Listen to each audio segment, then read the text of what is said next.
Welcome back to Sahara TV. My name is Rudolf Okonkwo. In continuation of our discussion on the Baga incident, we are honored today to have with us Dr. Reuben Abati, who is the special advisor to President Jonathan on media and publicity. Dr. Abati, welcome to Sahara TV.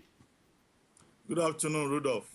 We are very glad to have you, and before we start, I need to mention that our viewers are aware that you were coming and they sent some questions, and hopefully when we finish talking about the Baga incident, we'll have enough time to ask some of these questions. Now, this incident happened, and your government, which you speak for, had a report, an initial report of the incident. Can you please summarize what your report said? Well, the statement that I issued on the matter was based on the submission of reports to the President by the National Emergency Management Agency and the Defense Headquarters, or if you like, the Military High Command, who had been given strict instructions to go and investigate what happened in Baga, to intervene in terms of rehabilitation of the victims, and to also determine whether rules of engagement for the military authorities had been respected or not, and to make appropriate recommendations. In that report, the military authorities made it very clear that the incident occurred on April 16 and not the April 19 that was being published by the newspapers, and that contrary to the reports, there was no case of, over 200 people or 158 persons dying. That also there were no mass graves in Baga, and that the investigations revealed that 30 Boko Haram terrorists died, one soldier, and some bodies were found in Lake Chad, a few meters away from the scene of the confrontation. The report also made it clear that arson is, a usual method adopted by the Boko Haram terrorists, and that these Boko Haram terrorists, some of the weapons seized from them included, rocket-propelled grenades, bombs, AK-47, and a lot of sophisticated weaponry. And that in the process, many of the thatch buildings around the area of confrontation were set on fire from, fire, set by the Boko Haram terrorists. It was also made clear that the military high command, in its investigations, was able to establish that, there were no mass graves and there was no evidence that, so many people died. NEMA pointed out that he had set up his own intervention program, and including units for internally displaced persons. And that, as at the time that statement was issued, 642 persons had been accommodated at the internally displaced persons unit. And also, NEMA made it very clear that the graves that their officials visited, the two major graves in the community, that they could only find a total of just 32 graves. In terms of population, Baga is a very small fishing community on the border between Nigeria and Chad. And even in terms of the number of houses in that community, you don't have up to 1,000 houses.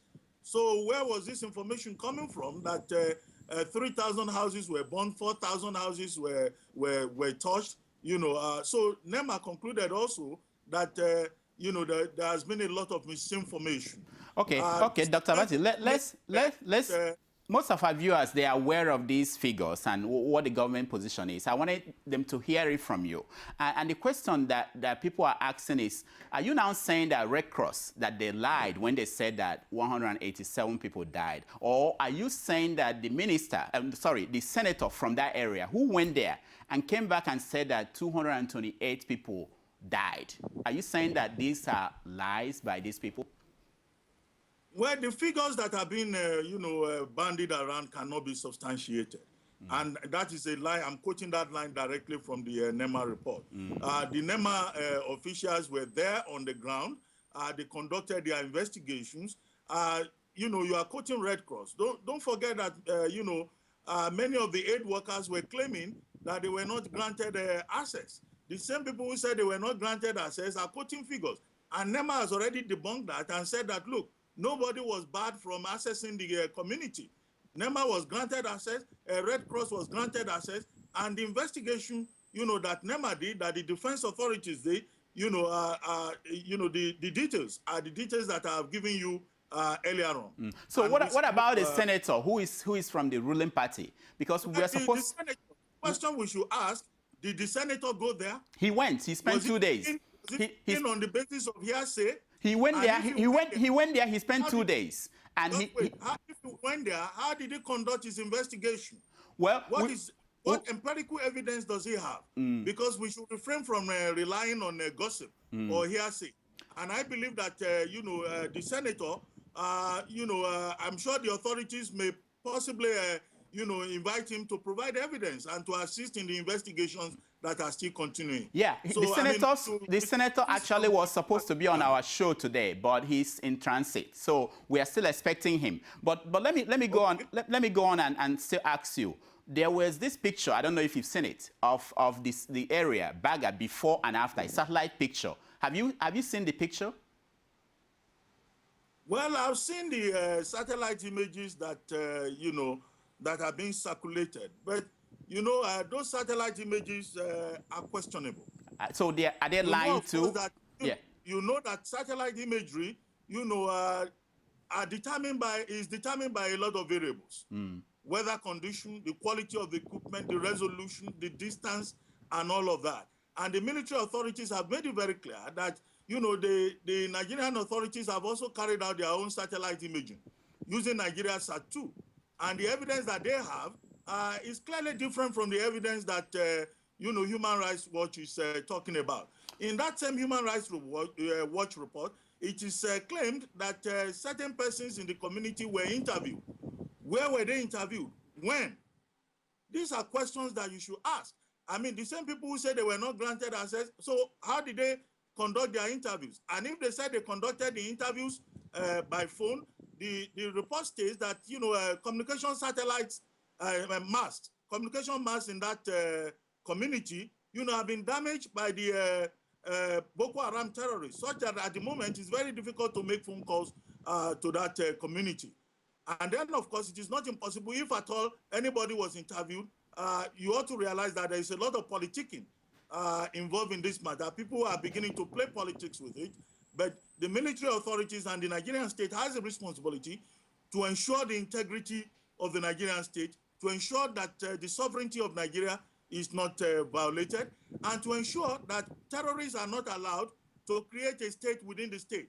Because what, the authorities were faced with is a situation whereby the terrorists are almost, creating an enclave inside the Nigerian territory. Okay, so from what you just said, we understand that the government has a different position on the figures, and most of the people that you are referring to are agencies of the government, military authorities, NEMA, and are you going to have an independent investigation that is not government agency to look into this?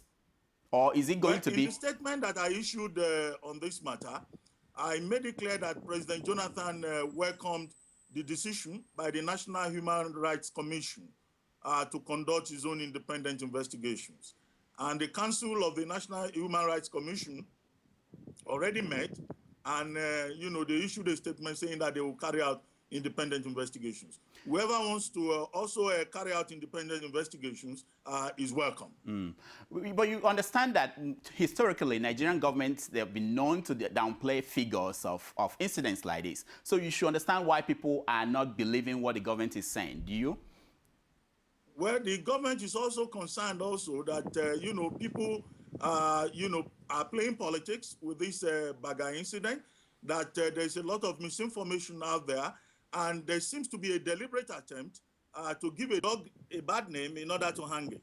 Okay. Now, we also know that killings of Nigerians, massacres like this, they've been happening in the past, or they happened under Obasanjo.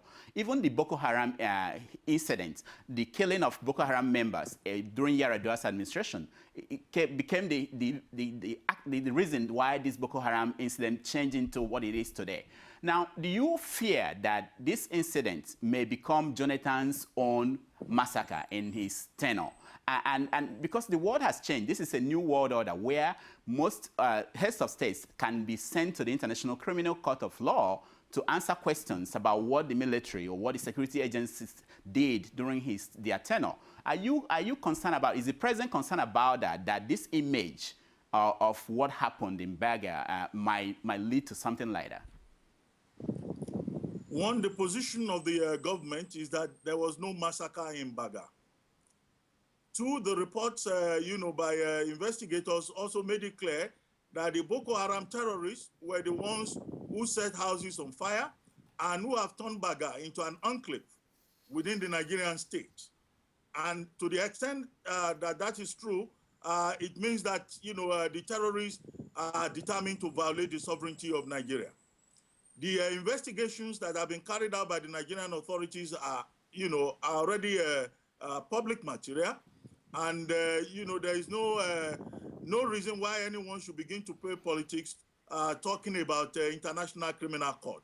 I don't think that is what we're dealing with in this situation. But of course, the National Human Rights Commission is going to carry out its own investigations. President Jonathan has said that the investigations should continue and that where it can be established that there has been any misdeed or misconduct, that the administration will do everything to ensure that justice is done. Will the government allow an international external agency to come and look into this incident?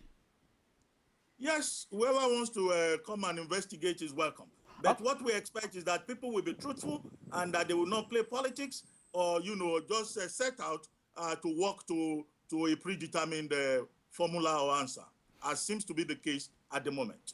Okay, now let me ask you, do you think this incident will have an impact on the amnesty talk and the goal to see if Boko Haram could be brought into the administration for any kind of negotiation?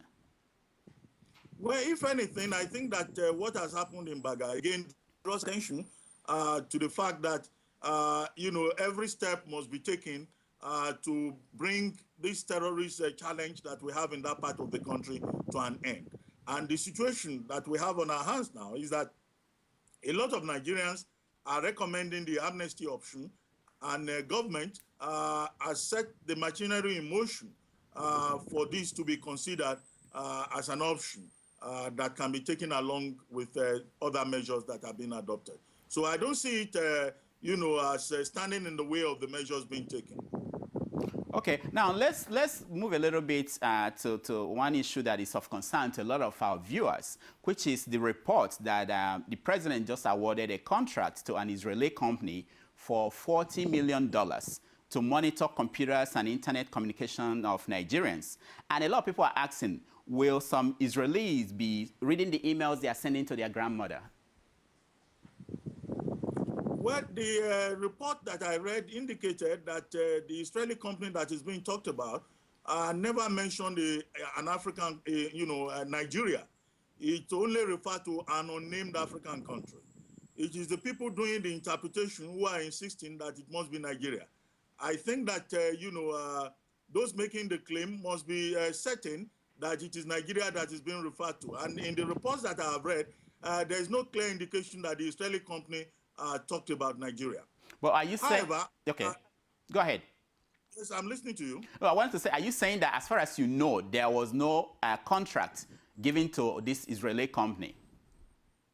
Well, I'm referring to the report on which your question is based. Okay. And I'm saying that the press release on which the stories, are based, that press release by the Israeli company never mentioned Nigeria. Okay. However, speaking theoretically, you will note that in an age of terrorism and with the kind of security challenges that we have in the world today, many countries have seen the need in combating terrorism, to upscale their intelligence gathering methods. And in many of the countries that we like to quote, that we like to refer to. You know for a fact that, several measures are taken to monitor, what happens even in cyberspace to prevent cyber crime and to ensure that nobody abuses an important, medium as the internet. But that is speaking theoretically. But as far as you know, you are sure that Nigerian government did not give contract to this company? Because well, I can find out for you, but you know that these are security matters. Okay. But I'm taking note of your request. Okay. I'll find out. Okay, please. Thank you so much. Now, let's go to something else which is close to what we're talking about. Recently, the government is saying that the accusation, the charge that made by the U.S. that the government of Jonathan has been corrupt. There's this massive corruption. And your government is saying that it's an exaggeration of the situation. Now, last week, something interesting happened at the Senate. The Senate committee came up to say that there were accounts called the Senate Public Accounts Committee, came up to say that there were 1.5 trillion special accounts funds by the federal government that was misused from 2002 to 2012. $1.5 trillion naira was misused. How could that happen? Well, that has not been proven, but I don't know the details of that story. But you know, of course, that, oftentimes some of these things come up, and when they are properly investigated, they are found not to be actually accurate. But that story, I don't quite have the details, but I can assure you that, allegations of massive corruption, all these are exaggerated. And, as we move towards 2015, with which a lot of people seem to be so obsessed, you will keep finding all kinds of stories, which are, contrived and which are being brought forward to public attention just to see if the administration can be discredited. So there is a lot of, mischief out there. This administration has made it very clear that it is committed to good governance, transparency, and integrity in all its processes. And many steps have been taken to ensure that these objectives are met, that these objectives are achieved on a sustainable basis. And there have been many instances, many cases on a daily basis, clear evidence of the administration dealing with the challenge of corruption. And I think that the last time that you and I discussed, I gave many examples in this regard, including the fact that the fuel subsidy scam was something that was exposed by this administration. Two, the fact that political corruption is probably the biggest form of corruption.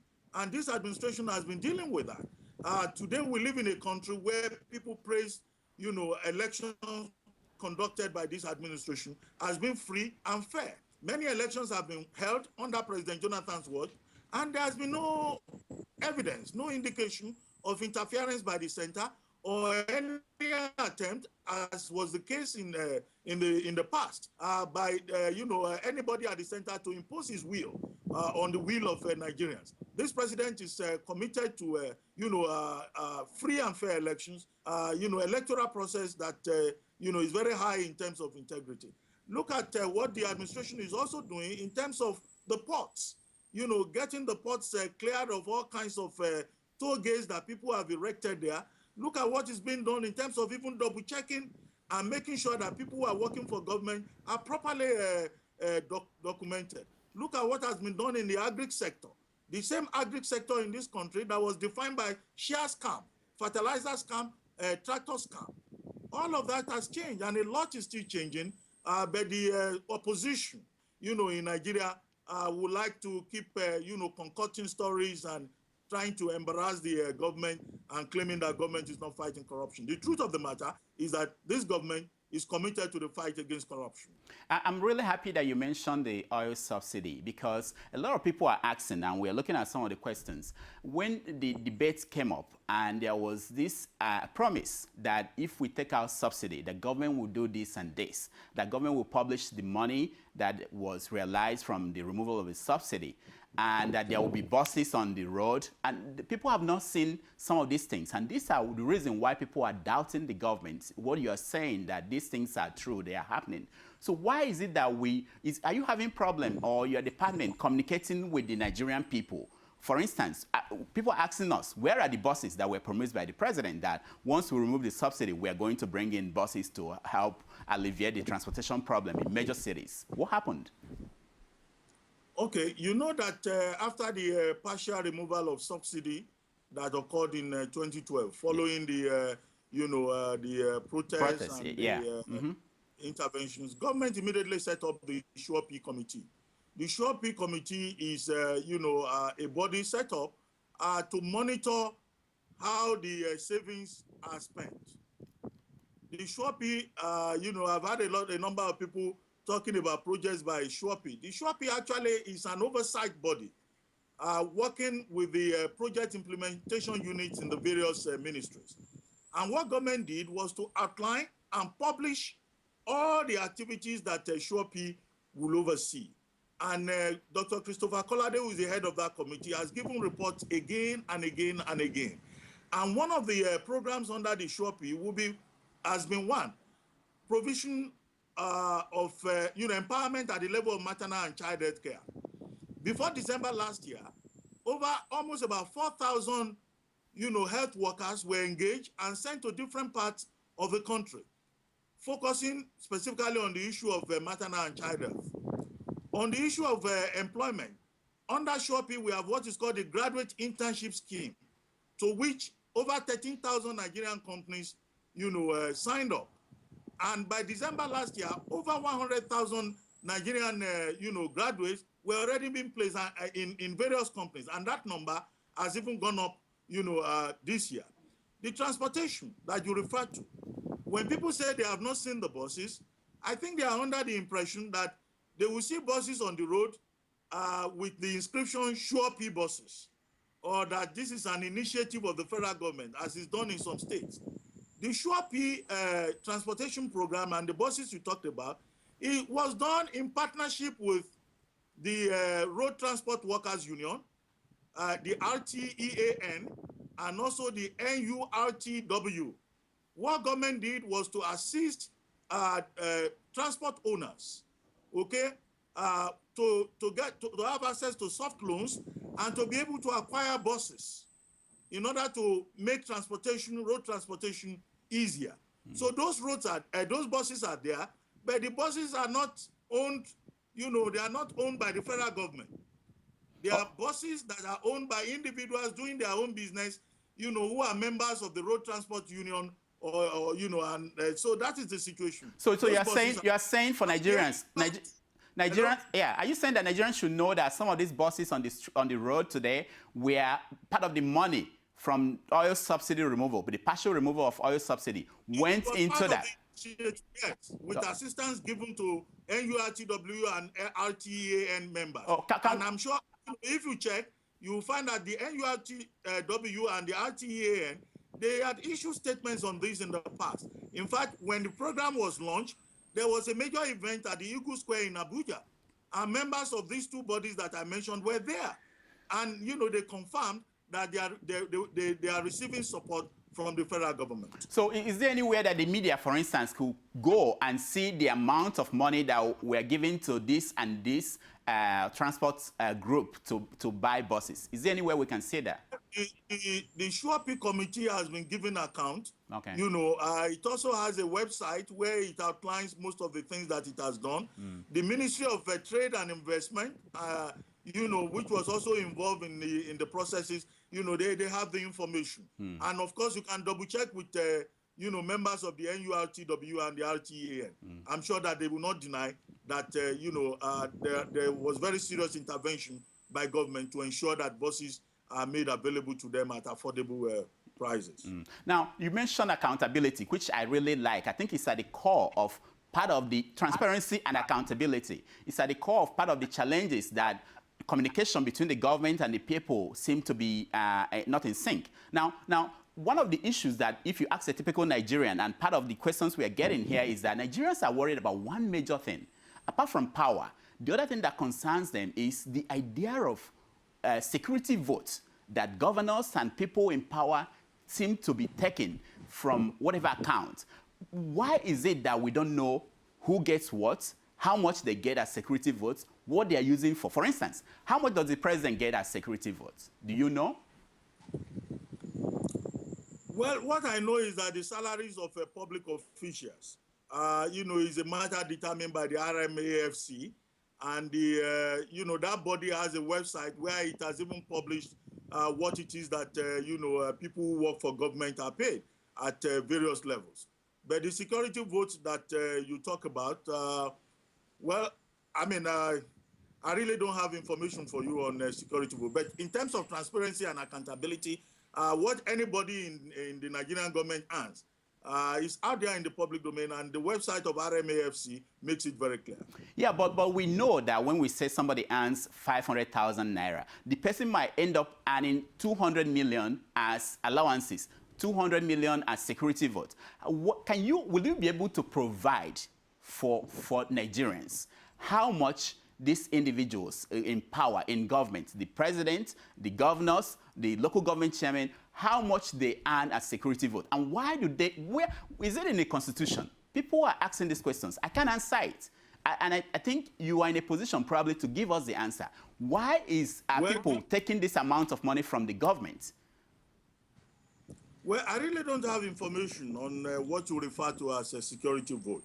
But the good news, of course, is that one of the achievements of this administration is that President Jonathan signed the Freedom of Information Bill into law.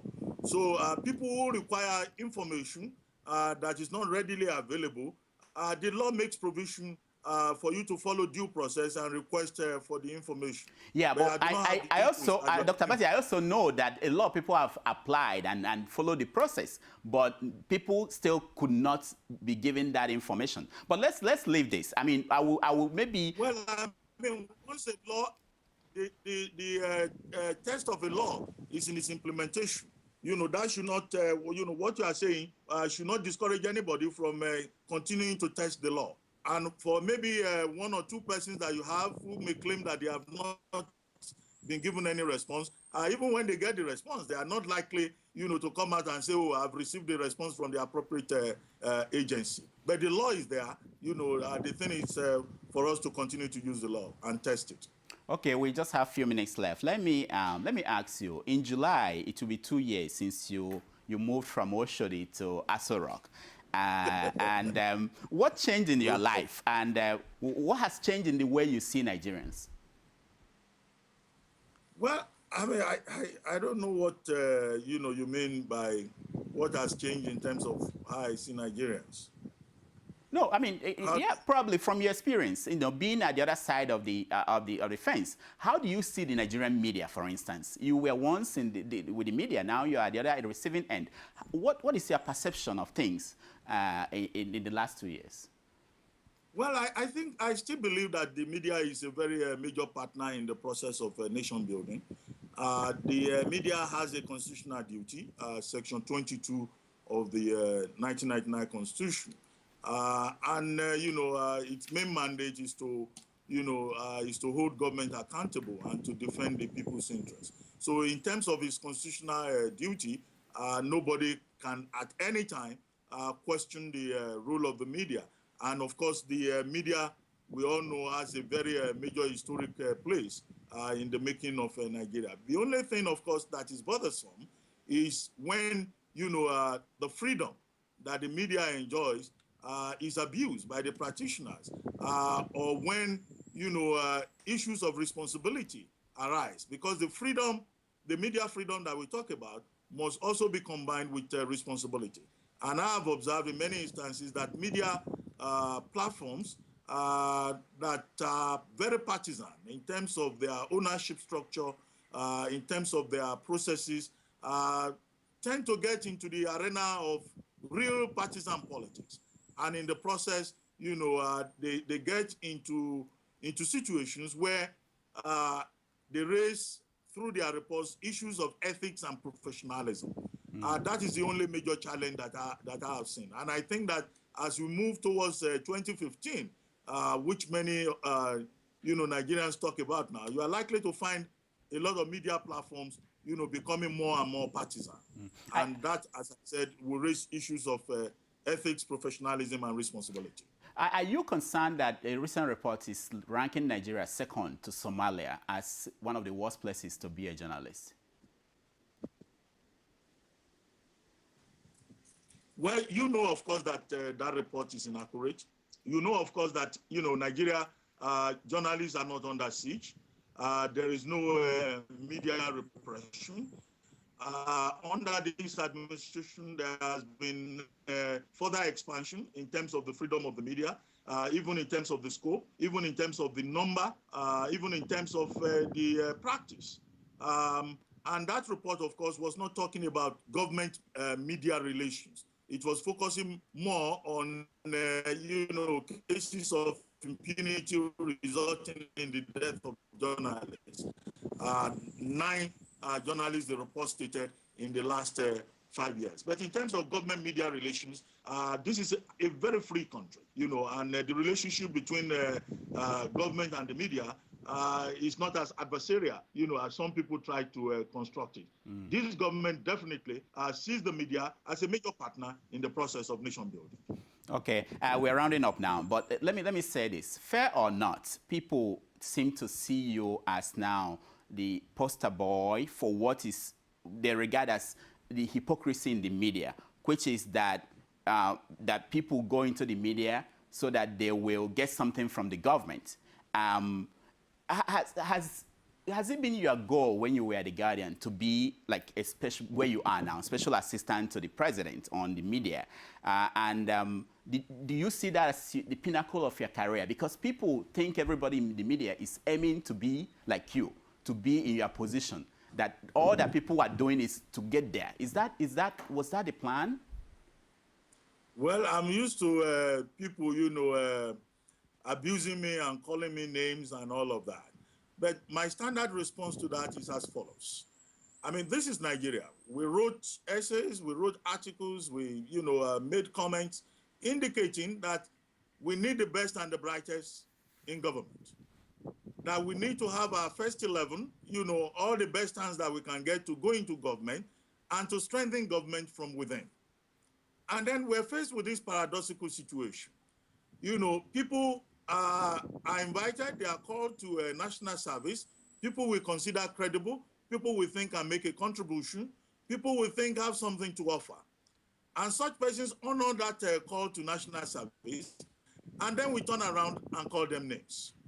My, you know, comment on this would be to say to the critics that, in fact, as many Nigerians as possible should take a keen interest in how Nigeria is governed, and that when they have the opportunity to be part of the governance process, you know, they should not be afraid to go into government. People will always talk. But I think that my taking this appointment and my being in government, you know, has been a great experience. It's a position of privilege. And, you know, in the less than 2 years that I've been here, I've come to learn a lot about how this country, you know, is organized and what the challenges are on both sides.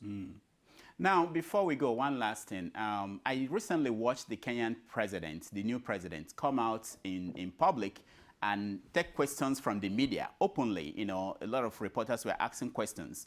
Do you think that one of the problems communication-wise from this government is that the president has not been doing this frequently, which is come out in front of the media openly, not the media chat that is organized in such a way that is restricted, and take questions, or even you, just like we see every day in Washington, take questions from the media, maybe once every week, that will be public, and people will see you answering questions on issues of importance, like we're doing today. Well, you know, I take questions virtually every day from the media. You know, I receive phone calls. People want clarifications. You know, this is what I do as a matter of routine. We have a press corps that is resident in the villa. They have direct access to me. And at any time when they want questions, you know, answered, I'm available to them. I do briefings on a regular basis. I'm on television. I'm on radio.